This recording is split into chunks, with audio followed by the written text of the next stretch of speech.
Yep. Okay, cool. Mark Harbert, you've been on our program for almost a year. Well, on and off. You Yeah. probably about 6 months of a year you've actually been with me as a Yeah. coach, and the other 6 months you've been doing it on your own. Yeah.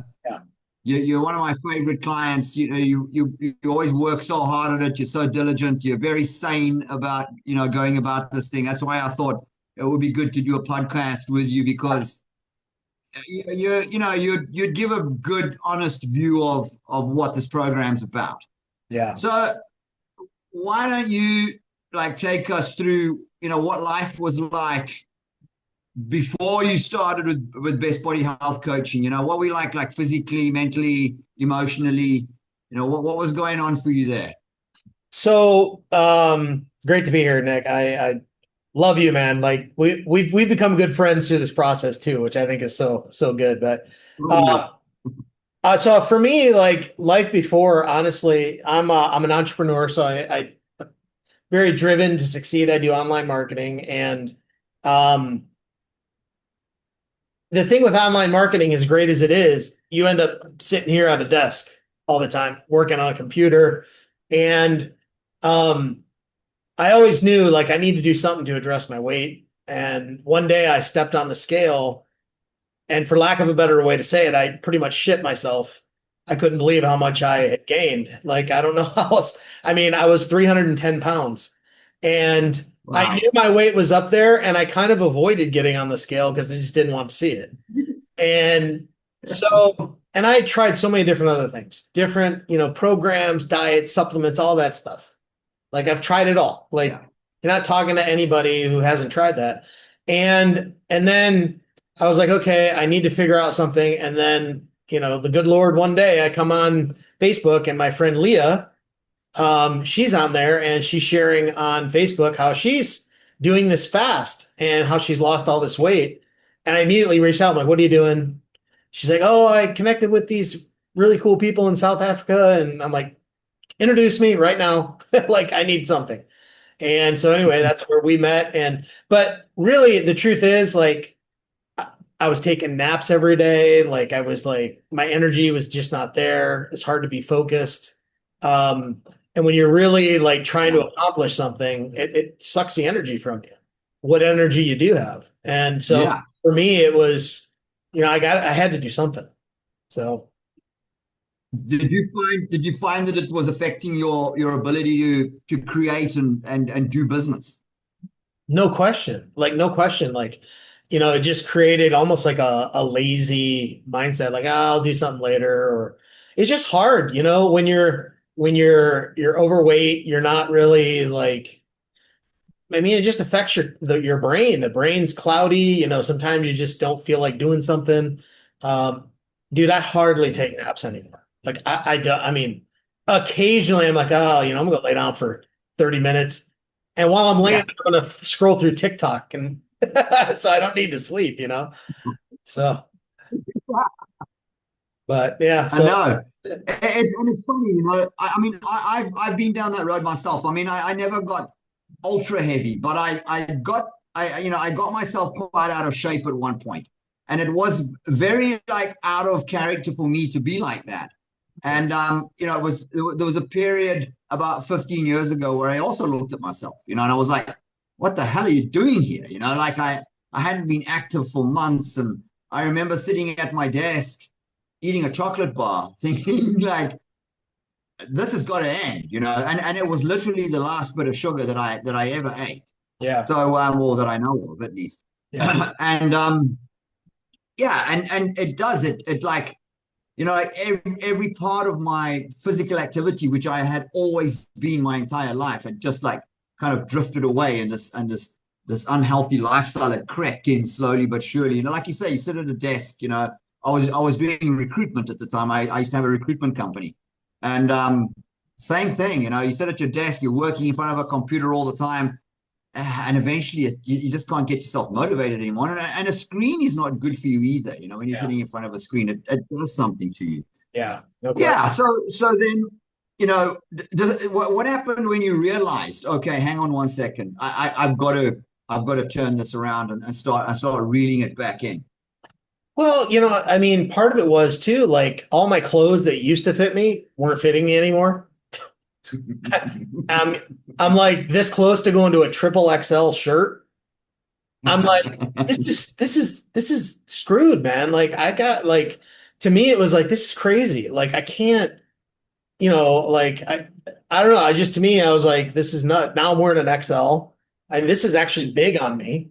I'm not quite to a Yeah, jet, but to an L, but it's like that's pretty significant. And so absolutely. when I started seeing my closet full of all these old clothes that I couldn't wear anymore, now I'm getting rid of clothes that are too big, which were ones that I couldn't fit in a year ago. I now they're too big for me. So Yeah.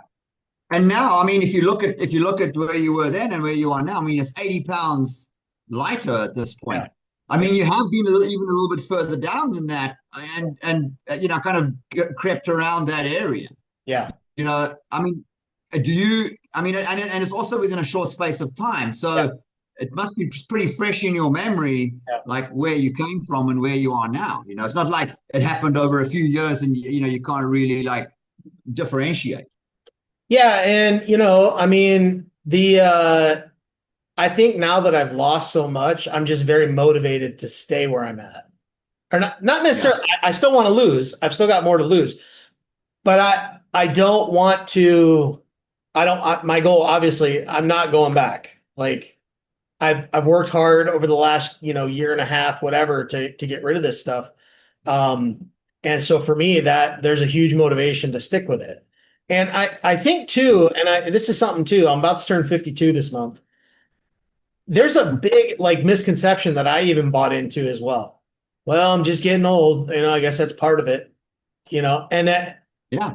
and the thing is that where it really started to shift for me, and this is a little bit before I started working with you, when I started to realize like I need to stop making excuses, and is I went to this marketing event and I was there and I was talking to a friend of mine and she's a real big biohacker. She like, she's hit her 40s and she's all about, figuring out how to be healthy and all that. And I made the statement, I'm like, oh, we're just getting older. She goes, every single biohacker on earth would refute what you just said. And in my head, I'm like, she's right. I'm making a dumb ass excuse. Like Yeah. just because you're getting older doesn't mean you have to like, become this No, decrepit old person, and I think that for me was kind of no. a beginning of starting to go, I need to stop with the dumb excuses, even though I'm, 50 years old. And, so that was a big part. Yeah, I mean that is something that I mean, as you get older, your body does change. There's no doubt about that. But that's still no excuse. You just need to, like you say, be a biohacker and find out. Okay, so how do I still keep my body in shape? Like Yeah. you can't be going out like you were in your 20s, eating pizza and burgers, and then still losing like 2 pounds overnight. Yeah. And now you just look at them and you start putting on weight. So you have to change. Yeah. You have to do something because hormones are different, and so it is. Like I was lucky. It was my early 40s where I really realized, hang on a second, I've got to do something about it. And I think that's probably about the right age that if you haven't noticed already, you need to start doing something about it, like 40 to 50. Otherwise it might just get too far. I mean, I have a lot of clients that come on our program, and because they've just been eating rubbish like for so long, Yeah. it's like almost irreversible, and it's their guts completely ruined. And Yeah. where guys like you're not like that. You've obviously caught it just in time, and also done a great job at bringing it back. Yeah. What was the hardest part about that first 60 days? Like, Yeah. did you run into anything there that like where you felt, oh my God, I don't know if I can do this? Yeah. That, especially like the first few days, my wife and daughter didn't really want to be around me. I was an ass. Like, I mean, I don't know how else to say it, but I was not fun to be around, because you're kind of, I'm not gonna. I mean, it's definitely not easy. Like you have to really decide that you want to make a change. I'm a firm believer in that. But I knew I needed to, and I knew I wanted to. And I think the hardest part for me was the reflex to go snack. Like Oh yeah. I'd be sitting here and like involuntarily I'd get up to go like this and I'm like, what the heck was that? Like, and I would catch myself, you know, and it was like, um, so yeah, I think that's the hardest thing is breaking the habit. I almost think Yeah. that snacking and eating is just as habitual as smoking cigarettes. Like Mm. honestly, it's the same Absolutely. reflex that most people have that smoke, you know? Yeah, absolutely. And you start thinking it's part of you. It's Yeah. part of your character. It's part of your operating basis. Yeah. And it wasn't always. That's the funny thing. I mean, if you think back to when we were kids, you could run around all day and you'd have to be called in to have a meal. It's Yeah. like you literally were never hungry, and we were all slim and lean, Yeah. and it was, and also the food is a lot better then, and that's also the problem now, and also that the reason why people do so much snacking is because the food is engineered To do that way. that. Yeah. It's snacky 100%. food. Almost some people never even have real meals. They literally just snack all day. And that's the most unhealthy thing. Well, I All right. think So what was? yeah. Sorry, yeah, go. I wanted to say one thing too, like that really hit me when, what you just said about how the food is engineered that way. Because I think I even sent you this, but I found this article on how food companies do research trying to find the bliss point of food. And it's where the perfect combination of fat, salt, and sugar hit, where it makes people want more of it. And I read about studies that Dorito had done to try to, get that perfect combination of salt and fat and inside of their products. So you crave more of it. And yet it does nothing to give your body any nutrition, and I Yeah, was I mean like, holy Doritos is cow. yeah, I mean Doritos is specifically guilty of that. I mean, you open a bag of Doritos, man, you're gonna finish it. You're not gonna have a few. And they taste like they taste like there's nothing wrong with them. Like, oh, there can't be anything wrong with these. And you're just like shoveling them in. 100%. And yeah, So all right. And then at what point did you realize, okay, hang on a sec, this is actually working. This is actually working. It's not like something I'd done before. What was that? So I would say probably after like the first 2 weeks, after I had dropped 10 pounds really quick. And I think maybe in the first 2 weeks, I'm like, okay, I'm on to something here. I can do this. My body was beginning to adjust. That first week was tough. Second week, still hard, getting a little easier. But I think, once my body started acclimating to not snacking and just eating, which I've been pretty consistent with just no more than 2 meals a day. Very rarely I'll have a third one. But even now, like I typically don't always eat breakfast. Sometimes I do. I'll have breakfast, lunch, and then I'll have maybe a little small cucumber salad for dinner and just something very small. But my Yeah, body is so used to like I can typically go at least one meal a day if I wanted to, you know. yeah, But the thing is that the body starts to make the shift, and it gets a lot easier. The first 2 weeks yeah. are the hardest, but once you break through that, it gets a lot easier. Yeah, and like the way you are now, do you ever go hungry with your 1 or 2 meals a day? I mean, I mean, there's here and there you get hunger that kicks in because the body, Yeah, it does certain things, stress and all that kind of thing. But generally, do yeah. you find that it's easy to go because there's not really that much hunger or cravings or anything like that? Yeah, and honestly, like I've learned a lot about myself too, that even if I want to eat something, I'll ask myself, am I actually hungry or is this just like an emotional thing? Like I'm stressed out, Yeah, I want to get some dopamine hit, and I'm starting to like ask myself that more and more, and I've understood more about my own eating habits, you know? And, yeah, and I absolutely. think I mean, that's it does definitely go that way. I yeah, mean, me myself as well. I don't ever get hungry. I mean, I can do a 5 day fast, and I know you've done a lengthy fast as well. yeah, And at a point, I don't know the difference anymore. Like I don't know the difference whether I need to eat or whether I don't need to eat. It's just like your body is it's actually a wonderful thing. I've been I do all sorts of experiments on myself before I ask any of my clients to do it. I'm Yeah. like this little guinea pig. And I've gone out and I've ridden 100 miles at race pace on my bike, and I haven't eaten for 2 days before that. And I've done totally fine on it, which just proves that your body is storing that amount of calories. Yeah. It is available, but when you're eating junk, it's not, you don't have that amount of calories available to you. It just like gets used up like this, and you're not in a fat burning mode, so it's Yep. never going to work. Yep. Okay, cool. And then how did you find like the coaching? Well, I mean that's probably the fundamental part of this program, and the successful part of this program is that there's somebody there who's on the other end, and I think it's not a lot of people that can do this kind of coaching. There's a lot of different kinds of people, and people get kind of cranky when they haven't been eating. So how did you find that? Did you feel that like your coach or me handled that properly with you, or handled it Oh, well? yeah. I mean, like you're um, like the daily check-ins that I had with you were vital. Like I know myself. And I know, like, I've hired coaches for business so many times. I've spent hundreds of thousands of dollars on coaches for business, over the years. And I'm like, why do I think that I could do this health thing on my own without hiring somebody to help me?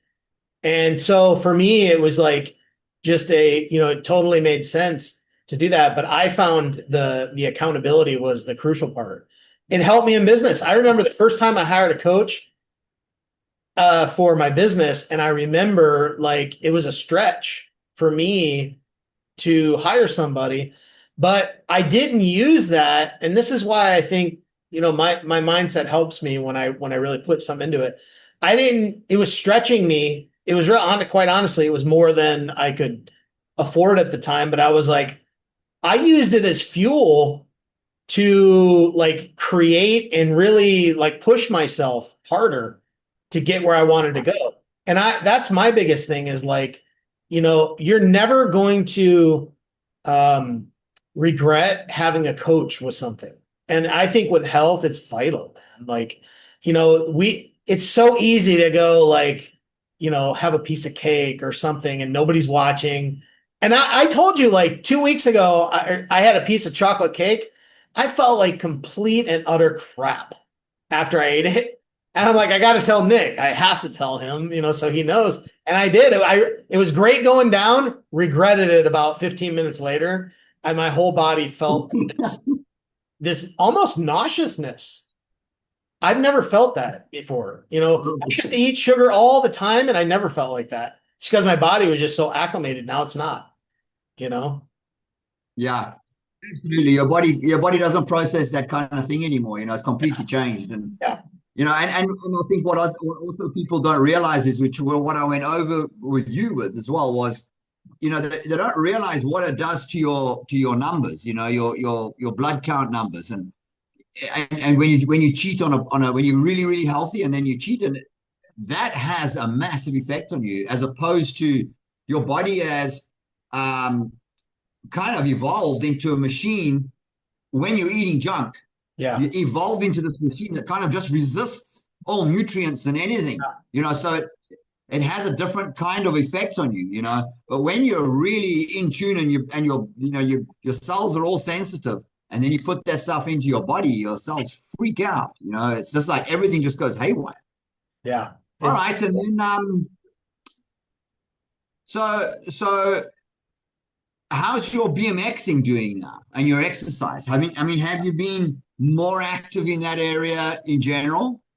Yeah, absolutely. I've been doing some spinning classes this last week. I haven't been able to go because I've got family and some stuff in town, but it absolutely Yeah. has helped me. I used to do, when I was in my 20s and teens and 20s, I was very much active in BMX freestyle. I used to ride the ramps and all that stuff. I don't try to do that stuff like I used to, because well, it was about 2.5 years ago. Even when I was kind of a big boy, I was out there and I fell and fractured my elbow. And so at some point, you hurt yourself enough, you kind of get a little squiddish about doing it. But I still love to get out and ride my bike. I'm in the process of actually building a new bike right now, but the truth is, like, it's kind of opened that door to really get passionate again about it, which I've always loved it. But now it's like I really want to get out there and start doing the tricks again like I used to, like I was when I was 15. Um, And I have a whole bunch of friends too that were in their 50s and 60s. I know guys in their 60s that are still riding their bike, and it's what keeps them young. I mean, I'm watching, I'm like, dude, you're 60 years old and you're crushing it. Like, I'm watching these guys and they're better than they've ever been, and it yeah, inspired me, you know? yeah, totally. So I mean, obviously, carrying 80 pounds less, Yeah. that's gonna make it a whole lot easier. Yep. Absolutely. So That's a do you small, hear me? yep. I hear you. Yep. Yeah. All right, and then let's have a look at like someone who's watching this now and they're sitting on the fence now. If you had to say something like really meaningful to this person, they're like, yeah, I've seen all these programs and there's a lot of junk on TikTok and Facebook and Instagram and all of these platforms. And I don't want to get involved in something like that. Yeah. What could you say that's meaningful to someone like that? I'd say that was me a little over a year ago. Same thing, same attitude, same way of thinking. I've tried everything else. You're just down. And the truth is, I don't know how else to say it. Who gives a shit?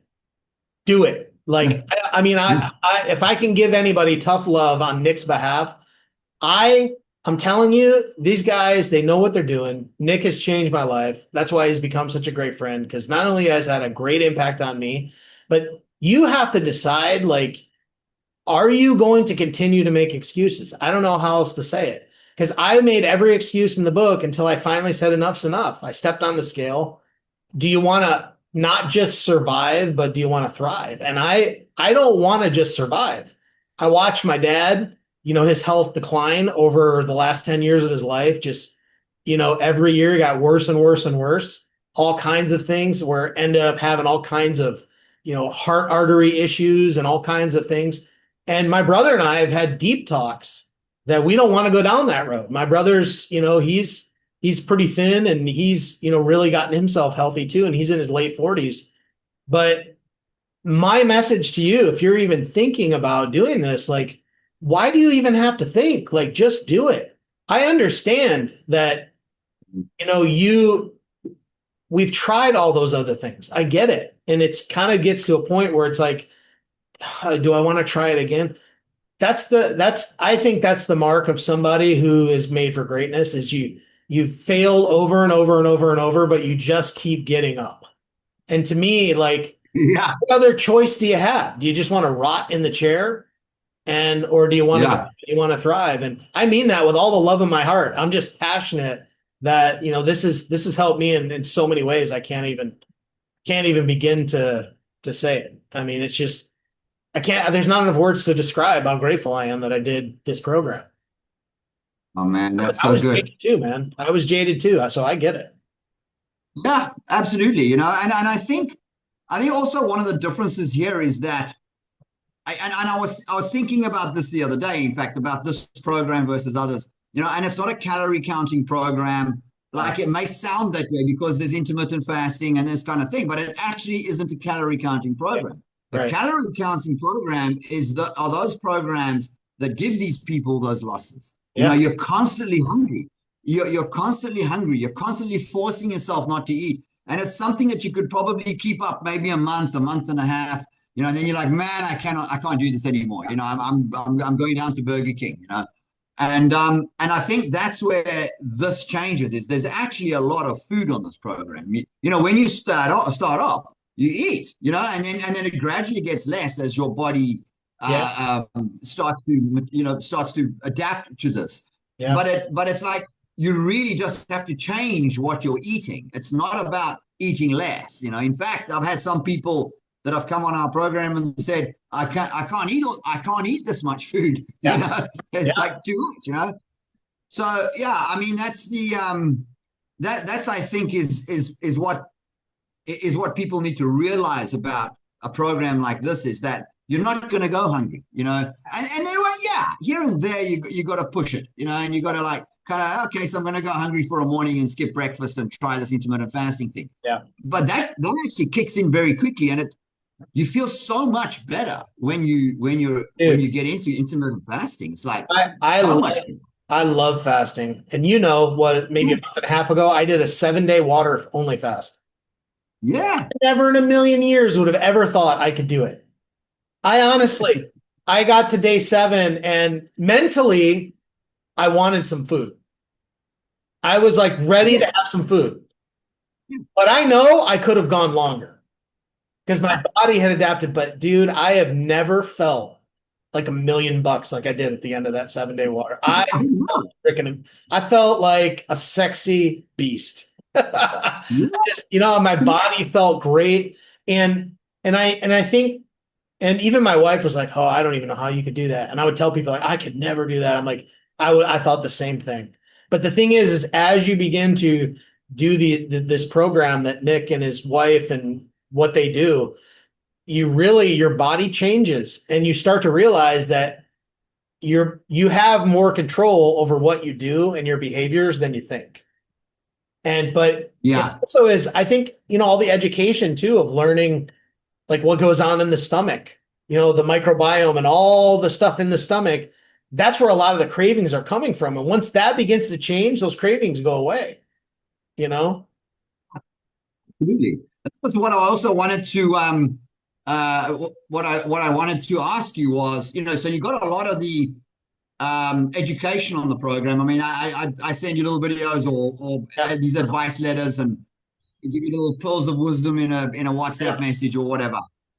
But you found that you wanted to also look into this yourself, Yeah. and you found Dr. Berg and you find other guys, and you find one or two like really trustworthy sources of information on this, Yeah. And I think what happens with probably 80% of our clients is that they want to learn more about this because it's actually a fun subject. Yeah. Like knowing how your body works and why it does this and why it does that and why you have a piece of chocolate cake and it makes you feel like crap now that you're healthy. Yeah.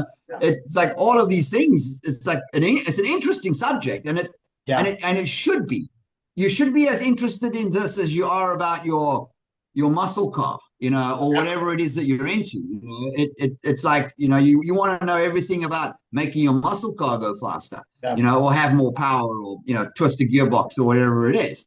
And it's the same with, in actual fact, even more so with your body, because you've got to keep this thing in a high performance condition, and if you do, life is great, man. I find that you have so much attention on the body and on food when you're unhealthy. Yeah. And when you're healthy, like I hardly ever worry about my health. And maybe it's to my detriment. I don't know. But I hardly ever worry about my health. I never worry about getting cancer. I never worry about heart attacks, or I never worry about anything like that. It's like if I am probably the least likely to have any of that happen to me, and if it does, well, then it does. I've done everything. I've given myself the best fighting chance to not have that happen to me, So, okay, Mark, I really appreciate you coming on our podcast. I really love you very much. And when I'm over in the States, which won't be too long from now, I'm planning a trip. Oh yeah, we got to get together. I've got to come out and see you. So keep your sofa ready with a blanket, and I'll just make. Although winter's approaching there, isn't it? Oh well, I don't mind winter. That'll be good. I have one more thing to say too. One more thing to say too, and like I just want to say that to the people watching this, like seriously, what have you got to lose except the weight, the sickness, the disease, all that stuff? Obviously, I'm not making any claims. Nick's not making any claims, but the truth is, I'm telling you, like, stop trying to talk yourself out of it. I think, and I just want to say one last thing too, that you said, if people go out there and they hear all this conflicting information. You got the plant-based diet, and you got this diet, and the Southwestern diet, and all these other things. Like, what the heck? And the truth is, I see this in business also, is that when people are confused, it's because they're listening to too many voices. I listened Yeah. to you and I watched Dr. Berg because you said I trust Dr. Berg. And so I Yeah. watch it. And even when I watch his stuff, I'd still run it through you to make sure that Yeah. this was, and so for me, like, take the leap, like stop wondering and start doing. Like, it's time. It's time. So 100%. And that's my purpose in life. I've found my purpose in life with this is getting people to that point where they where it becomes a lifestyle for them, where it jolts them out of that lifestyle that they thought they could never get out of. yeah, And then the mindset starts shifting, and it gets into this new mindset yeah, of health and fitness, and it's such a fun game to play. yeah, It really is. I love it. And most of my clients, I mean, obviously you get some guys who can't stick to it. They love sugar and carbohydrates too much, but most people get into it, and they really run with this. And I mean, I had a guy. I don't know if you saw that post that I put on Facebook the other day. There's a guy that I don't even know. There was a client of mine who said, "Watch Nick's videos," yeah, and this guy yeah. was he must have been 380 pounds. This guy, and he's like half the size now just from watching the videos. He just made a decision and did the thing, and that was one of the biggest wins I've ever taken in Yeah. this whole thing that I've been doing. It's like it affects people so positively, Yeah. and It, they can play with their grandkids, and it's just like you, everything gets better. you, Life gets better. you said it. Like, it really is a decision. Period. End of story. Like, that's what it is. If you're not like, Yeah. if you really want to succeed at this, you have to decide that you want to succeed at it, because just going half-hearted ain't going to cut it. It's not No. about, it's really not about the program. It's about the decision. The program is just the vehicle to get you there. The Yeah. program is completely necessary. It's a necessary part of it, Yeah. you know? Yeah. That's what I always tell people. You don't date this program. You got to marry it. So Got to I, put a ring on it, man. I have to say this and we can end it, but I had one goal when I started this program, and as crude as it may sound, it was I really wanted to look down and see my penis again. Like, I wanted the gut gone. And when everybody's like, "What's your goal?" I'm like, "That's my goal." And everybody would always laugh. I'm like, "You think it's funny? I want to see my junk. Like, I can't see anything with the gut here." What's going on down there? So anyway, Cool, Mark. It was good chatting to you, and we'll be chatting again soon. yeah, for sure, man.